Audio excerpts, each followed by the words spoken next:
And now I want to address the turnovers, because this is the turnovers that everybody wants to call out Caitlin Clark for. Let's take a look at what these turnovers actually are, okay? Because it's just going to be, her team just fumbling it. Here's another one. Perfect pass. Nope, she can't hold on to it. That's a turnover. Perfect pass. Threads the needle. Can't handle it. That's a turnover. These are the turnovers that people use against Caitlin. Those should be assists. These turnovers should be literally assists. That's the one that you can maybe make an argument like, okay, that was a tough pass. Perfect pass there. Nope, can't handle it. Can't handle it. I mean, look at this. Perfect pass. And her team can't handle it. Those are all considered turnovers for Caitlin Clark. So it's just like, that's what everybody wants to use against her. This is a perfect pass, another perfect, what should have been an assist. I mean, like, what even was that play? How does she not even get that? Like, what even was that? She just stopped dead in her tracks. So it's just insane. And people also want to use turnovers as a way to bring Caitlin Clark down.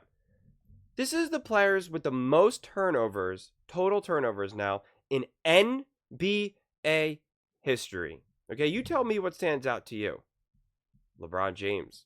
Wow, he's number one. LeBron James leads the NBA in history of most turnovers. We're going to be like, well, he's played for so long. Of course he leads. That's a big deal considering people think he's the GOAT. Russell Westbrook, that's a Hall of Famer. Karl Malone, that's a Hall of Famer. John Stockton, that's a Hall of Famer. Kobe Bryant, that's a Hall of Famer. Jason Kidd, that's a Hall of Famer. James Harden, that's a Hall of Famer. I mean, like, look at this. Olajuwon, Isaiah Thomas, Ewing, Paul Pierce, Magic Johnson, Steve Nash, Tim Duncan, Barkley, Durant, Wade, Shaquille O'Neal, Pippen, Iverson, all of these guys. And if you want to say, well, some of them just have turnovers because they played for so long, okay, let's just do turnovers per game then. Trae Young at the very top, Luka, Westbrook, Magic Johnson is the fourth for turnovers per game average. Fourth all time. I mean, like, what are we talking about? LeBron James is top 10. So this idea that turnovers automatically means, like, if you lead the league in turnovers, like, it's so funny that so many people want to claim that that Angel Reese and that the Caitlin Clark fans are not knowledgeable. And so then they want to, like, bash them and say that you're trying to change the game or invent statistics or whatever it may be. But then when you point out, well, wait a second, when you're the ball handler, you get a lot of turnovers. When you are a big passer and a great passer and you do a lot of assists, there's going to be a lot of turnovers.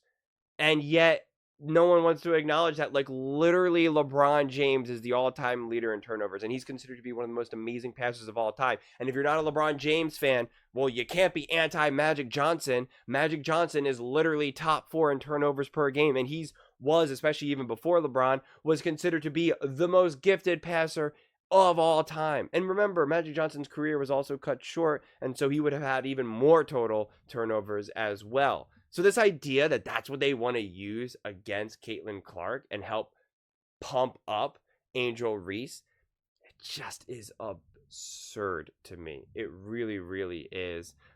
It just doesn't make sense. I mean, when you look at what Caitlin Clark has been able to do, she's the first player with 300 points, 100 rebounds, 100 assists. She's averaged 15, 5, and 5 for 2 months in the WNBA. In the history of the WNBA as a whole, it's only been done for 2 months collectively. And Caitlin Clark is doing it herself, averaging 15, 5, and 5. I mean, what she's doing is absolute historic. But those are just my thoughts. This video, this one took us to some places. But those really are just my thoughts. I would absolutely love to hear yours. What do you guys all think about the whole ongoing Caitlin Clark, Angel Reese debate, whether it's race, politics, Rookie of the Year? Like, why do you think Caitlin Clark is not leading with the Rookie of the Year category and Angel Reese is, do you think it's just because Angel Reese is actually a better basketball player? Do you think it's because Caitlin Clark is just too popular? What do you think about all the people trying to say that you shouldn't be a Caitlin Clark fan, you should be an Angel Reese fan, and that if you're black and you hold Angel Reese to a different standard or to a higher standard, that somehow means that you're pulling her down? Let me know in the comments below. I read every single comment, so whether you agree with me or disagree with me, either way, let's get in some discussions, let's get in some fights, but ultimately, let's just have some fun. And please do consider subscribing. We are building an amazing community here, and I would absolutely love to see you part of it. I want to build something that we all genuinely feel connected to, something that we're really excited to be part of, and I think we're well on our way to doing it. And please don't forget to give this video a thumbs up, as it really does help with the visibility and the algorithm. Thank you so much, and see you next time.